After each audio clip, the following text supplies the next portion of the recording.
Hello everyone. Office থেকে ফেরার পর প্রায় দিন খুব খিদে লেগে যায়। তাই আজ আমি বানিয়েছিলাম দুর্দান্ত স্বাদের এই নাস্তা রেসিপিটি। একটা গাজর ভালো করে স্লাইস করে নিয়েছি।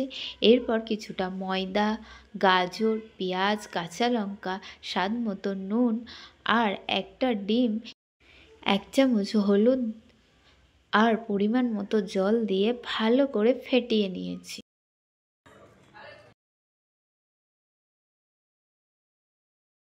এরপর 1 চামচ কর্নফ্লাওয়ার দিয়ে আবারও ভালো করে ফেটিয়ে নিয়েছি। অন্যদিকে কড়াইয়ে তেল দিয়ে চামচে করে 2 চামচ গোলা দিয়ে হাত দিয়ে বেশ রুটির আকারে গোল গোল করে বানিয়ে নিয়েছি। এরপর 2 দিক উল্টে পাল্টে ভেজে নেব। অফিস থেকে ফেরার পথে বাসের মধ্যে একটাই কথা, রুমে গিয়ে কি খাবো, এতটাই খিদে পেয়ে যায়।